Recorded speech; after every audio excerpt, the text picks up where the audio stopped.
The intersection of endurance sport, health, fitness, and life.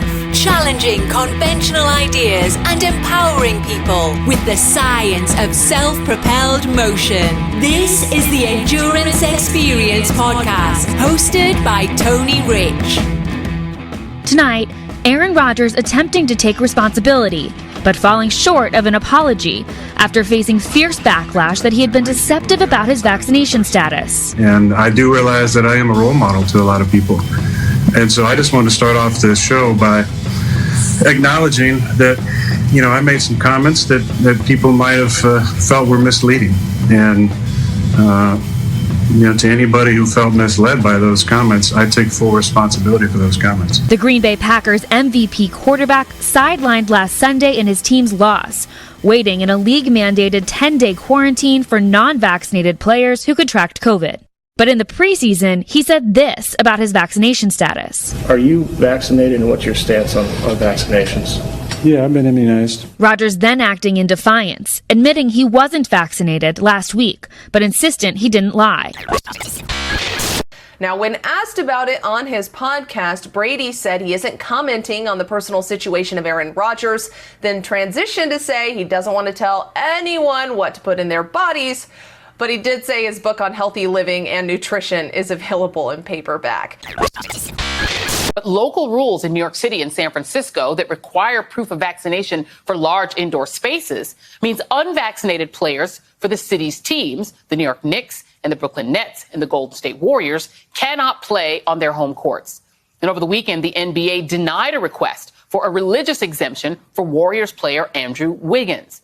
The NBA says 90% of the league is vaccinated. The New York Knicks say their entire roster is vaccinated, but not the Brooklyn Nets, with superstar Kyrie Irving highlighting the NBA's vaccine issues.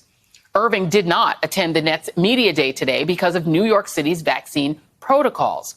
And he wouldn't address if he expects to play at home, saying he wanted to keep his vaccination status private. A report in Rolling Stone looked into the hold the anti-vaccine contingent currently has over the NBA and notes that Irving has been liking and following conspiracy theorists online, alleging secret societies implanting vaccines. Today on the podcast, I have a conversation with Dr. Jeff Sankoff. He is an MD and an emergency physician.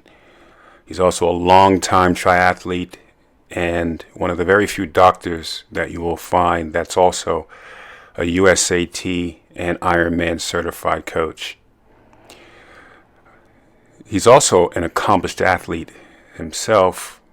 He's been to Kona a couple times, and he produces the TriDoc Podcast that can be found on most popular podcast platforms. And he's the founder of his coaching company, LifeSport Coaching. We have a conversation on this podcast about vaccine hesitancy, particularly among athletes. And so in this conversation, you'll see we remain sympathetic to those who have genuine reservations, also those who have had inequities, but at the same time, using a couple of the more high-profile cases you've just heard as an example, we challenge common arguments recirculating among some athletic people and groups. We do this using a science and evidence-based approach and conversation. And so we examine some of the more common rebuttals from those that are vaccine hesitant. Ones like, I am young, I'm fit and athletic, therefore I don't need to be vaccinated. We examine the common rebuttal, vaccines have risks and I don't want to expose myself. We examine the natural immunity. Oh, I already had COVID and I have natural immunity, therefore I don't need to be vaccinated. And then we also touch on the issue of personal choice. Then we transition to a conversation about injury recovery protocols of endurance athletes. And Dr. Sankoff lends his expertise as a physician to allow listeners to shape their understanding of what actually has sound evidence behind it and what does not. This was a great conversation, and I can absolutely anticipate having more conversations like this with Dr. Sankoff. So, I won't keep you in suspense any longer. Without further delay, I give you Dr. Jeff Sankoff.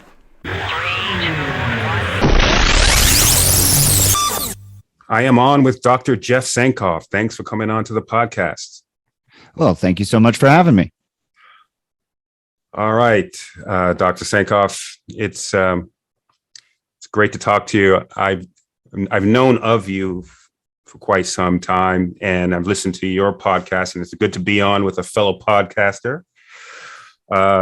And Dr. Jeff Sankoff is the host of the TriDoc Podcast, and I want to talk to you about how you got into your coaching company and the podcasting and things like that. And I think we could have a good conversation about a great many things.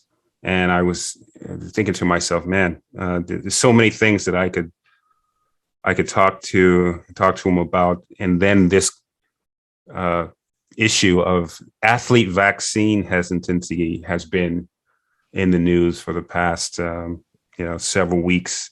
So I said to myself, wow, this is probably the best time to have that conversation, because we can use your expertise in being a doctor and also an athlete and a coach. So let's start with that. How about we start by, if you can, tell our listeners about your background, your experience, what made you decide to be a doctor, and then your athletic experience, which was very impressive, and then how you parlayed all of that to start your coaching company and be the host of the TriDoc Podcast. Well, let's see. I'm originally from Montreal, Canada, where I grew up, and was always kind of a sciencey kid. And when I was 12 years old, I had my appendix out. And when I was in the hospital, there was a very kind and attentive nurse who took some time to talk to me about the appendix, and just got me really interested in what I had just been through. And from that moment on, I was kind of hooked on the idea of becoming a doctor, and was incredibly fortunate that I knew what I wanted to do at an early age, and then even got to do it, which is not really something everybody can say. And through a lot of hard work, got through medical school, became an emergency medicine resident, did my residency, went on and did critical care fellowship. And when I finished my critical care fellowship, this was 7 years total residency and fellowship. And, at that point, I'm into my early 30s, maybe mid 30s, and finding myself, after years of residency and inactivity and eating poorly, I'm very much overweight, and coming from a family of cardiac disease, recognizing that I kind of had an Andy Dufresne moment, is what I like to call it. If you're familiar with the Shawshank Redemption, it was a get busy living or get busy dying kind of moment. And decided that I needed to do something. I was going to have some more free time because I was going to be finishing my residency and out as a attending physician, and wanted to get my life in order and try and lose some of the weight I had gained, and began eating better, exercising more, and then had a fortuitous dinner where I was sitting next to a colleague of mine who mentioned that she noticed I was losing weight and asked what I was doing. And over the course of that conversation, she introduced me to the concept of doing a triathlon. And I, at the time, was like, I had only heard of the Ironman in Hawaii, and told her straight up, look, I have no interest in doing that race in Hawaii. Also, I can't swim, and this is not really a conversation. But over the course of the evening, became more and more interested in what she had to say, went home, told my wife, who had not been privy to this conversation, that, you know what, I'm thinking about doing a triathlon. And her response was just to laugh. So at that point, the die was cast. I said, that's it. Before I was thinking about it, now I'm going to do it. And 20 years later, here I am. Wow. I went on from becoming a newbie, figuring everything out on my own, racing as a back of the packer, eventually moving up to sort of middle of the pack, got a coach, started becoming a little bit better. And, as I moved through having kids and those kids growing, finally found myself more recently in the last few years as having the time to dedicate myself to training properly and with high quality training, and have now started to see real success as a competitor. Kona qualifier? Couple of times now, qualified Nice. for Kona. I've been to 70.3 World 6 times, and on the podium for my age group a few times, Nice. which has been really nice. And it's something that it's become a lifestyle for me. And, throughout all of that, I had opportunities to work as a volunteer in the medical tent of races. I started writing for different triathlon publications, and in the last few years decided that I wanted to find a way to be even more involved, and decided that doing my podcast was a way to speak to people more directly. And then also started my way towards becoming certified as a coach. And I've been coaching now for 3 years. Right. Impressive. Yes. We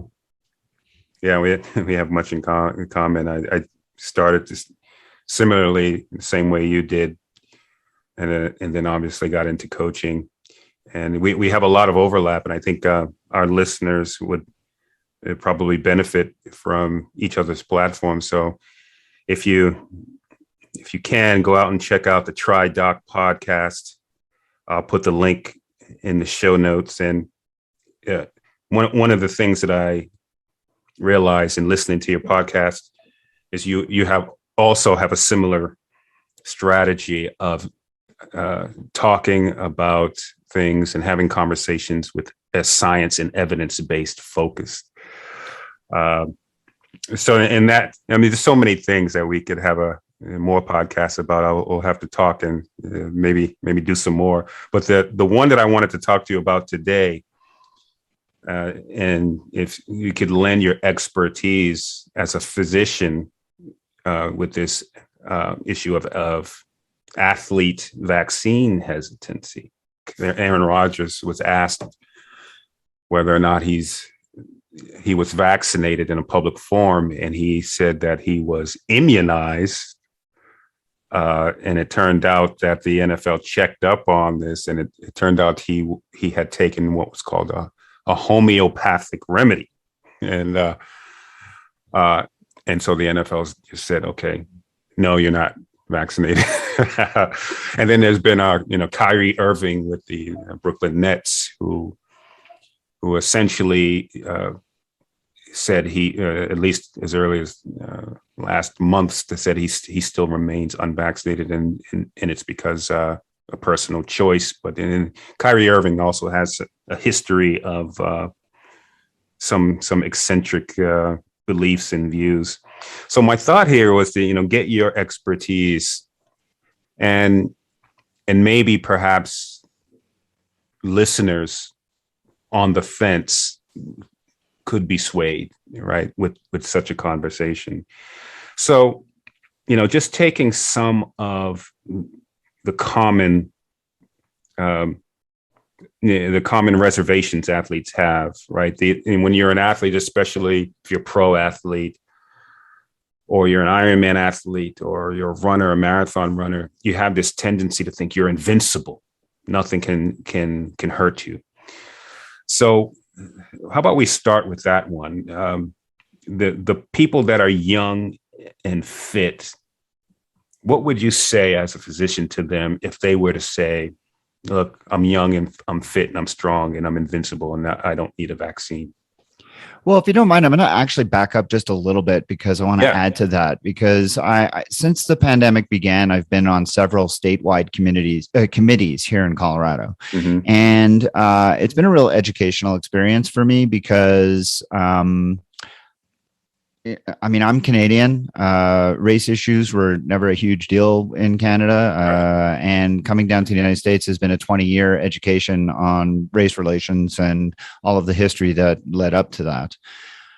I have come to learn over the past year in my conversations with colleagues who are from communities of color or even those who are coming from less advantaged communities. I've learned the history of medicine and science in this country a lot more than I ever understood before. And so as a privileged white physician, I don't want to presume that I can understand the fear or the hesitancy among certain groups in our population. Right. Given the history that has gone on in this country related to medicine and the abuses of communities of color. So Tuskegee experiment and exactly. So I want to be really upfront with that because my initial thoughts when we were discussing at the state level about vaccinations was this should be a no-brainer, that communities of color who've been disproportionately affected by this pandemic should be lining up to get this. And it was explained to me politely, unfortunately, that this was not going to be the case. And it's been an education for me to come to the point where I have a much better understanding of some of the hesitancy. Now, that's separate from what you were asking, which is athletes. But I do want to recognize that people have hesitancy for various reasons, and it's important that we acknowledge them if we're going to get converts. Yeah, that's good that you bring that up. And I've been watching the Pew Research numbers ever since 2020, and it's looking like in the Black community, my community, the numbers are heading up, which is positive. The number of vaccinated people in the Black and Hispanic community has gone up pretty significantly. It has, and honestly, the most vocal people right now, and this is really the sad part for me, is that this has become a political issue. Yeah, and so the most vocal, outspoken, honestly, misinformed and spreading that misinformation remains the right-leaning white population, which is very unfortunate. Now, your initial question was about athletes and their hesitancy towards vaccination. And again, I want to recognize that people may be hesitant for various reasons, but there's no way for me to overstate the fact that this is, everybody knows, this is a world and life-changing pandemic. It is not over. People may be over the pandemic, but the pandemic is not over with us because the virus just doesn't care. It's on its own timeline. And the way out of this remains getting enough people vaccinated. Now, initially, we were hopeful that enough people would be 60 to 70%, but then the Delta variant came along, which proved to be significantly more infectious and able to evade the vaccines to a certain degree. And so now we're talking about herd immunity looking more like 90% vaccination, which is a number that is attainable in some places in the world, but in the United States is likely not going to be attainable. And so unfortunately, this pandemic's not going anywhere. Now, as an athlete, a young, healthy athlete, I would say, sure, the odds are probably in your favor that getting COVID is not going to cause you to be significantly ill, require hospitalization, or die. That doesn't mean the odds are 100% in your favor, because there are legion of stories of athletes who've been affected by COVID, who've ended up hospitalized and have died. And these are young people. And the people who we're seeing now in my emergency department who are coming in really sick are not the older people anymore. It's the young people. The average age of patients who are being in the ICU right now with COVID is on the order of 15 to 20 years younger than the average age we saw in the first waves of this pandemic. And we're seeing a lot more college age and 30s-year-olds who are coming in very, very sick from this disease. Yeah. So prevention remains our number one weapon. There's also the thought that, you get COVID and you might be fine, but how many people are you going to spread it to who aren't going to be fine? Correct. So there is that societal and, human perspective as well of protecting each other. And then finally, and this is not to be understated either, is the significance of long COVID. So we are coming to learn more and more about long COVID, and more we are seeing that with the Delta variant, long COVID is a bigger problem than with the Alpha variant, and it's affecting more people who have even less significant initial illness. And if you're an athlete, long COVID could effectively end your athletic career. You could be looking at years of chronic fatigue, difficulty breathing, problems sleeping, concentrating, etc. Right. And the list goes on. So the reasons to be vaccinated are extremely long. The hesitancy tends to be around uncertainty. And I understand that. But the problem is when there's uncertainty, it leaves gaps open for people to fill that uncertainty with misinformation. So, so when you say long COVID, just for the listeners to understand, that means long-term ramifications of having COVID. It's after the COVID infection is gone. So COVID generally lasts about 2 weeks, 3 weeks on the long side. But then once the infection is gone, people with long COVID are left with debilitating symptoms. And we don't understand why. We're still trying to understand why that is. So much about this disease is not known. Right. But as many as 60% of survivors of COVID, and this is in the more serious cases of COVID, but even in the mild cases of COVID, we're seeing 15, maybe 20% of patients will have long COVID. And that can be insomnia, depression, anxiety, significant respiratory problems, really debilitating stuff if you're an athlete. And if you're an athlete, I don't know why you would ever want to roll the dice with that one. If you can't ever go to the gym again because of these issues, if you're an athlete, it just seems like you would never want to, never want to roll those dice. And a lot of the things I hear about reasons for hesitancy has to do with, I don't want to risk the side effects of the vaccine, and I don't want to deal with, the 1 or 2 days that I'm going to be ill after the vaccine. And my response to that is, well, we're up to about 6 billion doses of, that's with a B, billion doses of this vaccine being administered. And the number of side effects is infinitesimally small. You hear about the side effects. Whenever some person has a side effect, you hear about it because that's the way the media covers things. But when we look in sum total, the number of people who've actually had side effects is vanishingly small. And now that we have as much experience as we do, we're just not seeing any kind of definitive link between the vaccine and any major side effects at this point. Now, there's no question, after the second shot, you're going to not feel great for a day or two. But compare that to long COVID or the effects of COVID itself, I think you could make the argument pretty easily that 1 day or two is a worthwhile exchange. Yeah. I think that, I saw some of the data on the side effects, and the percentages are negligible.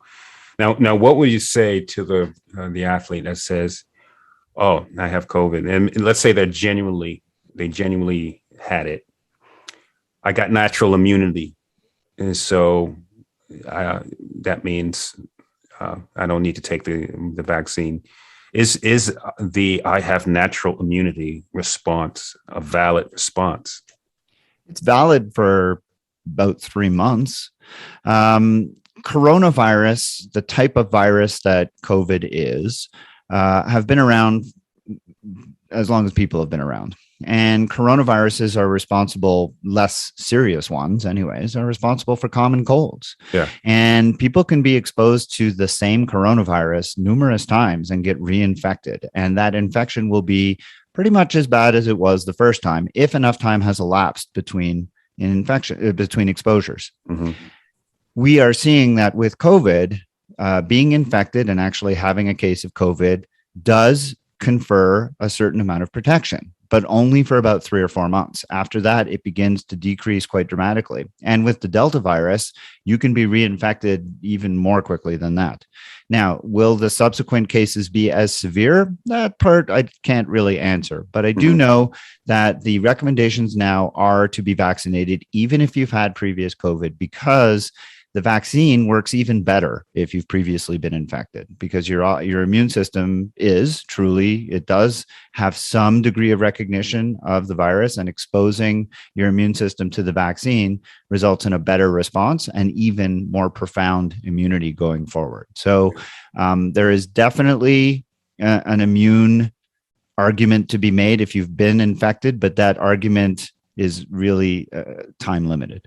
So it sounds like you're saying the strong form protection is immunity plus vaccination. That seems. Well, the thing is that honestly, never being infected and just getting the vaccine is the best way to go, because let's face it, the vaccine is leveraging your immune system. All the vaccine does is it just teaches your immune system what the COVID virus looks like, so that when the virus does get into your body, or if you are exposed, your body recognizes it immediately and attacks it and before it can cause illness. Right. I mean, that's how all vaccines work. It's just introducing your immune system to a potential pathogen so that when that pathogen is encountered, your immune system reacts rather than you becoming infected. Right. So, I got the booster shot on November 1st. Is this something where you foresee, I mean, I know you don't have a crystal ball, but could this be something where you might need a booster shot periodically over the years? I mean, we take a flu shot every year, right? And, it's not like we take one flu shot and you're done with the flu forever. What do you suspect? Is it conceivable that a booster could be needed periodically over the years? I'm guessing it probably will. That's based on a couple of things we've seen with the data that's come mostly out of Israel, where they had a very highly vaccinated population, that immunity from the vaccine seems to wane after a period of months. Now, did the immunity wane because of the introduction of the Delta variant, or did the immunity wane just naturally? We don't know the answer to that, but it doesn't really matter, because if there's continuously new variants coming out, then those variants are going to learn to trick your immune system, and so a new vaccine is going to be necessary. The reason that you need a flu shot every year is not because your immune system forgets what the influenza virus looks like. It's because the virus itself mutates so rapidly. Right. Yeah. And so it changes the way it looks. And so every time your immune system encounters a new influenza virus, even if you've been previously vaccinated, it doesn't recognize it because it's changed substantially enough. And that's what we're seeing with the COVID virus as well. It's keeping its pathogenic qualities, but it's not keeping its exterior coat. And so when your immune system sees the exterior coat, it doesn't quite recognize it as well. And the booster has helped quite dramatically, increasing immunity against Delta, against Alpha, and against all the other variants that we know of. But, with so many vaccine resistors, then COVID keeps circulating in our population, and it's only a matter of time before another variant pops up. So this idea of choice, and when I hear this argument, it's really, to me, it's the hardest one to get around. And I'm interested in hearing your professional opinion as a doctor. When someone says, listen, this is my choice, this is my body, what would your response be as a physician to that statement? I have to measure my words because working on the front lines for 2 years, I have very strong feelings about that whole narrative. I will say this. I wish that we lived in a place that if it allows, or if it's going to honor that kind of choice, then that kind of choice should be associated with some kind of consequences. So, for example, I have felt almost from the beginning that a lot of the things that we take for granted in our society are not fundamental rights. Getting on an airplane is not a fundamental right. Right. That is something that you I mean, we give driving up at 100 miles an hour. and we give up our privacy when we get on a plane, right? I mean, we let them go through all our stuff. We submit to background checks, essentially, basically letting them review our ID. I mean, we do all kinds of things. Seat belts. Yeah. So in my mind, rather, if you want to see, I mean, all of these crazy incidents with flight attendants and pilots being put in jeopardy from irate passengers, you want to see that drop to zero, make vaccines a requirement for getting on an airplane. Now, this is my opinion. I don't want to engender any some kind letters. of ill will towards you or towards anybody else. This is my opinion. That's just one example. But I have felt from the beginning that if we made it more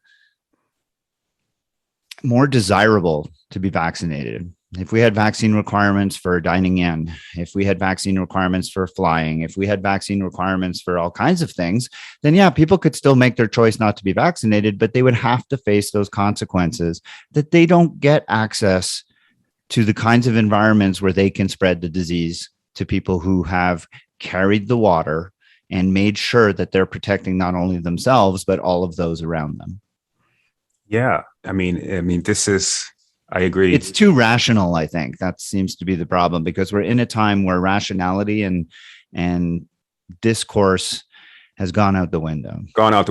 We're in a highly polarized environment. And, but I think you're right. I mean, the examples that you give with getting on a plane and having to give up some rights there, in a car, having to give up some rights there, can't drive intoxicated, can't drive at 80, 90 miles an hour. I mean, there are so many ways that we're asked to carry the water as a team, right? And yet here we are. I think the last time I saw the numbers, still nearly 50% of the U.S. is not vaccinated. So, yeah, I don't know what it is countrywide. I know it varies dramatically by state. I'm in a place where we're very close to, I think, just slightly above 70% in Colorado, and yet we're still facing a dramatic surge. And the surge is fueled, unfortunately, by children, because children, as you know, don't tend to get terribly ill, but pass this virus along very well, just like children pass all viruses along. And because of I'm sorry, but to me it's obscene, but because of the obscene resistance to masks in schools and elsewhere, children gather in schools and are spreading the virus amongst themselves, taking it home, and it's being spread amongst families. And with a holiday season coming up just around the corner, I am very fearful for what we're looking forward to. Yeah. Well, going back to the Aaron Rodgers, and then a couple of things I wanted to ask you about that. So Aaron Rodgers took what's called a homeopathy treatment. I want to get your thoughts as a physician about that. But also, they asked Tom Brady about the Aaron Rodgers situation, and I'm in Boston, as you know, and so the Tom Brady's everybody's darling up here. But they asked Tom Brady about Aaron Rodgers, and I think it was Jim Gray asked him, and he says, here's this quote. He said, "Of course, I figured you asked me this. I'm not going to comment on Aaron Rodgers' situation. Far be it for me to tell anyone what to put in their body." And then immediately after that, he talks about his TB12 method, which is available in paperback, where nutritional books are sold. So he's saying, far be it for me to tell anybody what to put in their body. But in the same breath, he's telling people what to put in their body. Yeah. In his nutrition book, which he touted in the same breath. So there are so many people that on any given day on Instagram or their TikTok videos will tell people what to put in their bodies. They'll tell them to take some ABC diet, XYZ diet. It's the best. First, what do you think about homeopathic therapies as a doctor? Do you have any general position about this? I mean, if people want to try homeopathic things, I mean, for the most part, they don't do harm. I don't have a problem with that. But to pretend that they are going to be equivalent to, say, a vaccine that's been proven rigorously through scientific research and through, as I said, 6 billion doses being given and dramatic decreases in hospitalization and death, I think that's a stretch. Right. Homeopathy has a very long history of not wanting to be subjected to science. And when it has been subjected to science, does not tend to live up to the promises that are made. Now, that's not always true. There are some homeopathic remedies that actually have been shown to be helpful. So again, I don't begrudge anybody who wants to use homeopathic medicines for whatever ails them. That's fine. And if that fails, then seeking out maybe more traditional Western medicine type remedies, that I don't have a problem with that. But don't tell me you're immunized against COVID with homeopathy and then come to me because you can't breathe and you need oxygen. Right. And then expect me to, at that point, it's a little late. I can't help you. Yeah. Well, the central tenet on homeopathy is that water has memory. So the homeopathic thing is this thing where you add, I believe it's homeopathy, where you add something to a solution in an infinitesimal amount, and somehow the entire solution is somehow affected and confers some memory. Look, again, people want to try homeopathic stuff. That's fine. Honestly, my personal opinion is you're wasting your time and money. But I'm not going to begrudge people from trying things that, especially if they feel that it's working for them, then great. But don't expect that kind of thing to fend off a potentially lethal disease. As far as athletes being outspoken on this, I don't expect the press coming to come knocking on my door to ask about what play Aaron Rodgers should run on third down in a certain situation. I would prefer that they didn't ask Aaron Rodgers a darn thing about COVID, because quite frankly, it's just giving him a platform, and a platform he does not deserve. And same goes for Tom Brady. Look, those guys are great on the football field. Ask them football questions, because frankly, they shouldn't be opining on anything else. Yeah. They're more than happy to tell, as you so rightly pointed out, they're more than happy to tell you to put things in your body that they might be associated with that would profit them. Exactly. Yeah. That's what I mean. This supplement, that supplement, this diet.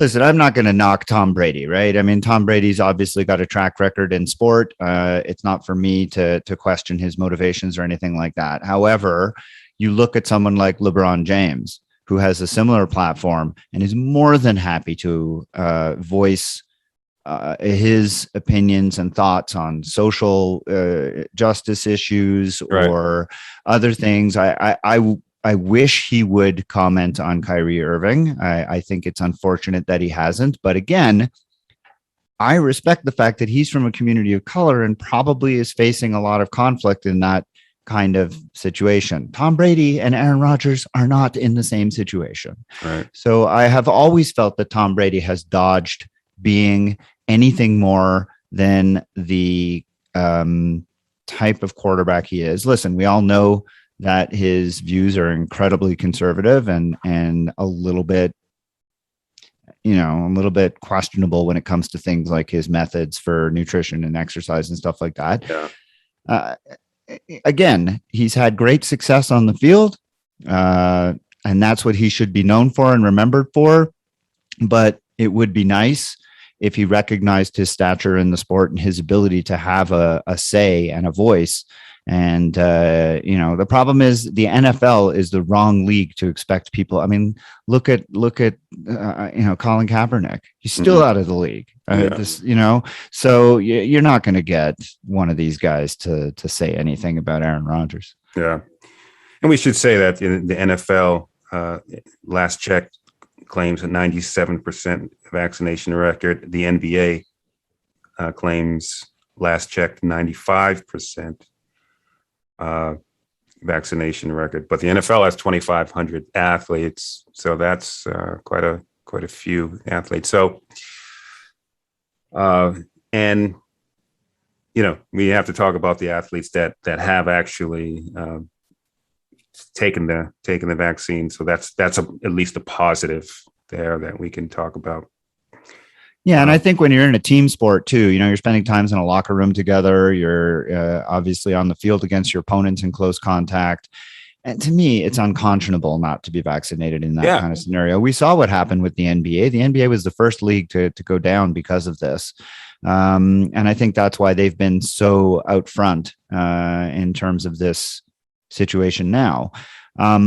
In an individual sport like triathlon, where you're participating outdoors, where the risk of spread is much less, where people are spread apart most of the day. Again, I would prefer everybody was vaccinated, and I'm extremely excited that I'm attending an event where I'm racing in Indian Wells where they actually have a vaccine mandate. To me, that's the best thing. As I said before, I think the vaccine should confer privileges, and if you choose not to have a vaccine, that's your choice, but you're going to have to, unfortunately, then face those consequences. Yeah. So that's what I'd love to see. We'll see if more triathlons and more venues go on with that. And the team sports. I mean, I can't imagine ever doing that to my team. I would never let my team down. Aaron Rodgers had to sit out because of protocols. Kyrie Irving has had to sit out for home games. Will probably sit out for more. I would never do that to my team. Never as an athlete. I would run through a wall for my team. And I just can't believe that they're just deciding to do that. But the silence is deafening from their teammates. Yeah, exactly. And the teammates are not helping by not speaking out. And so people like Kareem Abdul-Jabbar has spoken out, and he's a big voice. Charles Barkley has spoken out. He's another big voice. Let's switch gears onto recovery protocols, because we have a lot of athletes, Ironman athletes, endurance athletes that listen to this podcast, as they do with yours. And so you wrote an excellent series for Training Peaks on this. And I wanted to get you to talk about these recovery protocols and the validity of them. And you tell an athlete, as you probably know, coaching your own clients, you tell an athlete that something is going to cause them to perform better, recover faster. They'll pay, the money will be burning a hole in their pocket to do it. No kidding. So let's see, we could start with any one of them. I mean, steroid injections, PRP. What about those? Sure. And, a lot of this was recovery from injury, not so much just standard recovery from race. This was something that came to me from the editors at Training Peaks. I'd been writing for them for a long time, and they were kind of interested. They kept asking me about some of these techniques or protocols, and I suggested doing a series because there were things that I wanted to learn about, and I wanted to sort of get into the research myself. And I didn't find anything that surprising, but at the same time, it was a great experience for me because I got to really dig into the research that has been done when it has been done. And I learned some, I think, pretty valuable things. So steroid injections, I think that's the thing that's been, I've heard about that forever. Yeah. You always hear about the football players being the most common that I can think of, out this week, but got a shot in his knee and he's back and ready to go. So it intrigued me to know if there was really any, science that showed that this actually speeded recovery. And in effect, it's important to understand what's going on with injury. When you have an injury, you start an inflammatory process. So the reason you get swelling and the reason you get warmth and the reason you get pain at the site of injury is purely because the inflammatory cascade is started. Now, the inflammatory cascade is a result of the injury, but it's also the process through which healing occurs, because it's through that inflammation that you bring the necessary cells to the area that are going to clean up the damage and lay down new tissue. Steroids are incredibly potent and powerful anti-inflammatory agents. And the reason that they were proposed as an injury treatment was because we see the swelling. We know that there's pain, and if we use steroids, we can reduce the swelling and the pain. And sure enough, giving a steroid injection into an injured knee or shoulder or elbow or whatever joint does, in fact, reduce the pain and reduce the swelling. The problem is it's only masking the underlying injury. And research on elite level athletes. The best research I found was in soccer players in Europe. Research on those athletes showed that athletes who had steroid injections in order to continue playing were essentially playing on really badly damaged knees and would end up needing increasing amounts of anti-inflammatory medications and even have to have pain medications. And eventually, when they retired from the sport, had significant ongoing issues related to that knee or whatever joint it was. Yeah. So steroid injections definitely help temporarily. They can reduce the pain and swelling, but they have serious long-term consequences. And for chronic illnesses, things like osteoarthritis, which can affect a lot of older triathletes, steroid injections have been shown quite definitively to not have an impact and to not slow the disease of osteoarthritis or prevent any kind of future need for other kinds of treatments, like its worse, replacement of the joint. All right. The second thing, the second thing you asked about was platelet-rich plasma, or PRP, which I found to be an incredibly interesting topic to research. I had always wondered where the idea of PRP came from. And when I looked into it, it's one of these things where the theory is great. It makes a lot of sense. But unfortunately, in practice, it hasn't borne out the kinds of success that the theory would predict. But that hasn't stopped people who do PRP from suggesting that it does, and that's suggesting that it can be all things to all people. Platelets basically are the closest thing we have to stem cells. And the idea was always take a bunch of plasma, take a patient's own blood, separate the platelets out, and then inject the platelets with some plasma into the affected area that's injured. And what you're doing is you're essentially injecting close to stem cells, but not only that, you're injecting the types of mediators that I mentioned in the inflammatory cascade were required for injury repair. You're basically putting those straight into the injury, because platelets contain a lot of those chemicals that are so important for injury repair. Got it. And so the thought was, if you could take the patient's own platelets, concentrate them, put them back into a small amount of plasma and inject them into the area, we should be able to accelerate healing. And it does work, but only in very specific circumstances so far. The best studies on this have been on, of all things, tennis elbow. As you know, not a particularly common affliction for triathletes, but if somebody out there has tennis elbow, and you are not getting better with standard treatment of physiotherapy, anti-inflammatory medications, and rest, platelet-rich therapy has been shown to be very effective in repairing this. But interestingly, it has not been shown to be effective in repairing other kinds of tendinopathies of the shoulders, Achilles tendonitis. Platelet-rich plasma has not been shown to be helpful. Knees, osteoarthritis, again, not helpful.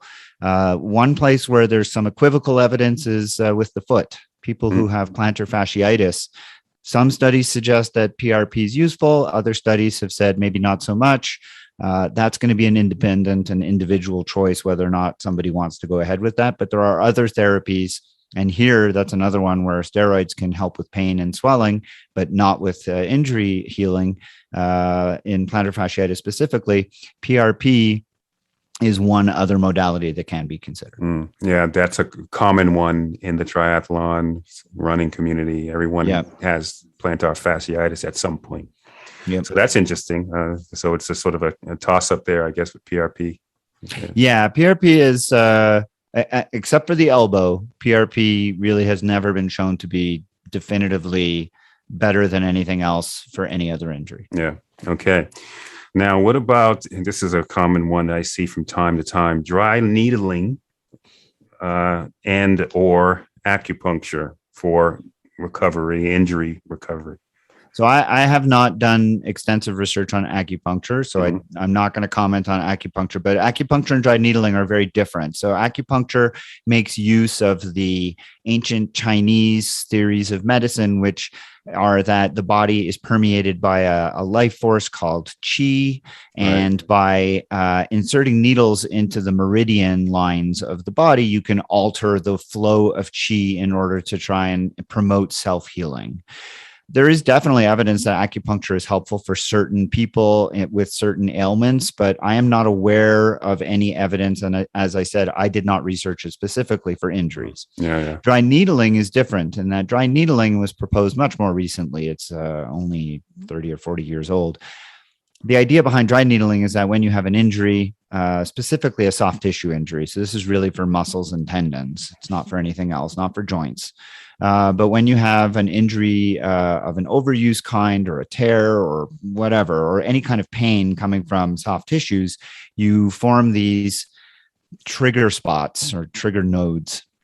And by inserting a needle into that node and then, for lack of a better word, stimulating the needle, jiggling the needle, you cause very intense contractions of that affected muscle, and that through a whole bunch of different processes, you should supposedly allow for the muscle to relax and remove the amount of pain. The fact of the matter is that there are a lot of studies on dry needling, and essentially none of them show that dry needling does anything. Mm-hmm. Now, I want to be clear. There are a lot of people who love dry needling, and there are a lot of people who swear by it. And if you are one of those people listening who are sitting there going, well, wait a minute, dry needling does a lot for me, there is research that shows that people who do benefit from dry needling really, really benefit. And the issue is that when you take 100 people with an injury and you randomize them to dry needling versus something else, science has shown that dry needling is no better than something else. But that doesn't mean it's not better in some people. There are some people in whom dry needling is great and they love it. And I am not going to be the one to sit here and say that people should not get dry needling. If they benefit from it, by all means, go ahead, do it. It's not harmful. I will tell you, I'm one of those people. I tried dry needling for something and I found it excruciatingly painful and it did not benefit me. But again, there are some people who love it and definitely get relief from it. Now, is that placebo effect? I didn't want to go there, but since you've gone there, yes, it is likely a placebo effect. But placebo effect's very real. I mean, we know that our minds have an enormous potential to influence our perception of pain, our perception of injury, or all kinds of things. And the placebo effect essentially is rooted in the mind. And if you can leverage a placebo effect, you can have very real results. So like I said, if someone's getting benefit from anything, even though the science, like when we look at science, we're looking at populations. Right. And when I present evidence on my podcast, I always say, look, this is what the science shows on populations, but that doesn't tell you what it's going to do on an individual level. Right. Yeah. That makes sense. Yeah. Yeah. I read a lot on placebo effect. Ed Ernst and Simon Singh have a book called Trick or Treat. And it's placebo effect is one of the weirdest things. And people will have a placebo response with a small pill versus a big pill. People will have a placebo response with different color pills. The red pill. Just take the red pill. It'll definitely get you where you want to go. Yeah, it's a weird phenomenon. Okay, this one is interesting. So, and I don't know how much you have here, but forms of massage or compression. And so, you see folks. I have a little injury. So I'm going to do a compression on whether it be a garment or some form of massage type of compression. Any thoughts from you about any forms of compression and how effective compression is? Yeah, there's a fair amount of science on this, actually. Some of it is even quoted on the manufacturer's website, and you can go and find, I'm not going to mention names, but there are all kinds of different pneumatic compression devices out there, and they all quote science, but they misappropriate the science or they quote it out of context. Yeah. The reality is, and a lot of them will advertise how using compression garments will enhance recovery and allow you to return to sport more quickly and yada, yada, yada. The reality is that there's no objective evidence that compression garments improve performance more quickly than anything else. there is great evidence that compression garments make people feel a heck of a lot better. I own a pair. I recognize that the science says that I'm not going to perform any better, but you know what? They make me feel good. And that psychological benefit is real. And that has been shown in the science, that people who use compression garments definitely get a psychological benefit from using them. And who knows, even though there's no extenuation to performance improvement, the fact that you feel better, to me, that's a big deal. Yeah. And the same can be said for manual massage. We know that massage, despite the fact that acupuncture is thousands of years old, massage has never really been shown scientifically to do a whole lot. Yeah, I've seen that. There's not. I mean, now part of the reason for that is because nobody's ever taken the time to actually study it, because it's just around. So sometimes when something's around for as long as something is, you just don't look at it. You don't study it. But the reality is that manual massage, for the most part, has never been shown to benefit physically anyone. But tell me you don't feel a million times better after massage. I love them. Right? I would love them. I love them. Get them all the time. And, and the psychological benefit of lying there for an hour and not having to think and just feeling someone, manipulate your tired muscles, to me, is worth its weight in gold. And perhaps if there's a second order benefit of, reduction in stress hormones. Exactly. Exactly. So again, just because there isn't evidence to show that something is miraculous, that doesn't mean it shouldn't be done or shouldn't be used. But what I do in my podcast is I at least try to help people, consumers, understand the difference between what the manufacturer is saying, such as for the pneumatic compression devices, where, this is going to make you better so much faster and get you back to 100%, with the reality that actually, no, that's not true, but you're going to feel better, and that's worth something. And now, the one thing about a massage of any type that's not been looked at very carefully is percussion devices, which are all the rage these days. The guns, the little massage guns. Yeah. They've not been around long enough for anybody to really study them well. We did find a couple of studies that suggested that they don't do anything, but again, provide a psychological benefit.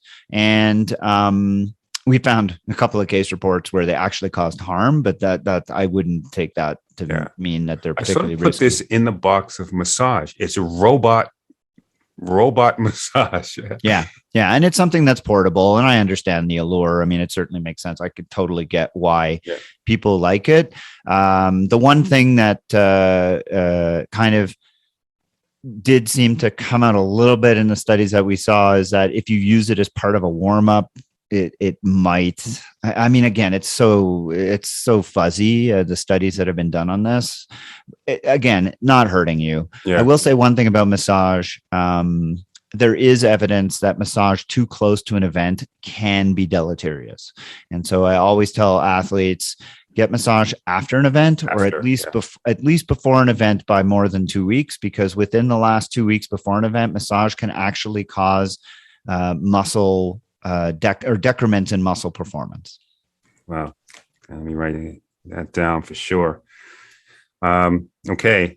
And lastly, forms of cold therapy, including ice and then cryotherapy. So these sort of go hand in hand, right? In the old days, if you remember the old first aid, CPR, Red Cross, rest, ice, compression, elevation, right? Rice. So the C part of that, whether it be ice or whether it be some form of cryotherapy, is there anything on this that shows that it heals injuries? So it's really an interesting subject. Cold is used for a variety of things. One of the ways it's used is after a hard event. Sometimes people do ice baths. That's been shown to be detrimental and should not be condoned. I know a lot of people still do it. And again, they're getting a psychological benefit. That's fine. But I can tell you that the studies that have been done on this have definitively shown that ice baths after hard work are actually detrimental to performance. Ice is used for injury and has been used forever because applying ice or cold to an injured body part reduces inflammation and allows for decrease in swelling and everything else. But as I said before, inflammation is kind of a double-edged sword. And so if you're reducing inflammation, are you potentially prolonging injury? And there's been some interesting new science which has started to look at applying heat to injury that suggests that heat to injury might actually be better than cold. Better. But again, at this point, we still advise cold in acute injuries because often the swelling outweighs the benefit because it causes so much pain, and cold definitely helps. In terms of other kinds of cryotherapy, there are various garments now that circulate cold water and things like that. Those have been looked at to a lesser degree, but still a little bit, and have been shown to, again, confer no physical benefits, but psychological benefits. People feel better, and that, again, can't be discounted. Yeah. Okay. So many topics that I could go on and on and on. We'll definitely have to have another one of these for sure. And first, before you go, is there anything else that you would want to convey to the listeners, either about the vaccine hesitancy or anything that we talked about? Well, I think we said it all about the vaccine at this point. I mean, I'm really discouraged that we can't get together as a community and look out for each other. People who advocate for their own personal choice at the same time don't want to hear about my personal choice, which is that I don't want to be exposed to virus all the time. So I think that's unfortunate. I don't know where this is going. I'm not optimistic. I see, as you mentioned earlier, this terrible polarization, and it's preventing any kind of rational discourse. And that makes me alarmed and concerned. And I wish we could just, agree that COVID is a bad thing and that we have a weapon and let's use it. But I don't see that changing soon. And recognize that when people say, I conduct my own research, okay. I can't. No matter how vehemently you can Google or do YouTube video searches, right? If you really want to conduct your own research, start your own laboratory, hire some PhDs, do systematic reviews, do meta-analysis. That's how you conduct your own research. And I don't think people realize that, their Google searches and their YouTube searches will never amount up to real science and evidence-based approaches, right? And I suspect we're preaching to the choir. I suspect your listeners, like my listeners, are probably like-minded on this subject, and that unfortunately we're not communicating this message to the right people. But maybe we're communicating to people who will hear this and have something in their armamentarium to talk to others they know who are on the other side of the divide. But if you're out there and you're listening and you have hesitancy or you have questions, I always tell people, just reach out. I'm more than happy to have a conversation as long as it's not fueled by misinformation, or if it is fueled by misinformation, that you're willing to listen to alternatives. Because what I'm finding more often than not is people who, feed on this misinformation entrench and are not willing to listen to reality or to the alternative research, if you will. Right. I want to finish answering your question, which is just any summary points about what we've talked about. And I think that triathletes have to be careful, because you mentioned it a little bit early. When someone promises a shortcut to better recovery, better performance, people will rush out to spend their money. Yeah. And that's because it's hard. It's hard to understand what marketers and advertisers are telling you. When they say something scientifically proven, do you really know that? You're taking them at their word. And the reality is they're trying to sell something.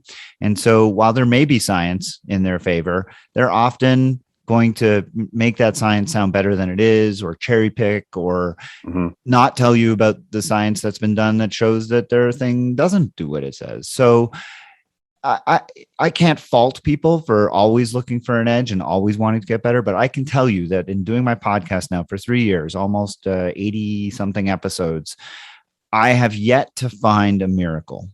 I've reviewed all manner of devices, diets, supplements, recovery methods, and there has yet to be anything that does much, and certainly nothing that does anything close to what advertisers tell you. Right. So when you're coming across this stuff, and especially now as we're heading into gift giving season, always take the marketer's claims with a huge grain of salt, maybe several grains of salt, and think seriously about whether or not the money that you're spending on whatever it is couldn't be better spent on a little more time on the trainer, a little more time outside running, because at the end of the day, the time you put into you is going to be better than anything you put into you. Excellent advice. I'm going to put the links to your podcast and then your Training Peak series in the show notes. Where can people find you out on social media? Oh, well, there are many ways, but Instagram is TriDoc Coaching, all one word. On Facebook, I have a TriDoc Coaching Facebook page. I also have a TriDoc Podcast Facebook page. My website is tridoccoaching.com, and TriDoc Coaching is all one word. And you'll have the TriDoc Podcast website, and there'll be various links on there as well. All right. Dr. Jeff Sankoff, thanks for coming on to the podcast. Tony, thank you so much. I really appreciated it. Thanks again to Dr. Jeff Sankoff. I highly recommend his podcast, the TriDoc Podcast. I put the link in the show notes. And I also put the link to his series on evaluating and debunking alternative injury recovery methods. There's a 3-part series. You'll find that in the show notes as well. I hope you enjoyed this conversation, and I hope you got some good information from Dr. Sankoff, and I hope it allows you to go to your own physicians and get more informed on some of the best approaches that you need to take for you, your life, and your fellow humans. Now, when we recorded this podcast, there noticeably was no information about the new Omicron variant. This all just came out a couple of weeks ago. And so that just lets you know how fast this is moving. And so I'm just hoping that we can all come together and do the right thing for all of humanity. So I hope you, your family, and your friends are all staying safe. This is the Endurance Experience Podcast. Follow Event Horizon Endurance Sport on Facebook, Instagram and Twitter for training programs and services. To become a member of our Endurance Institute or for a complete archive of podcasts, log on to our website, eventhorizon.tv.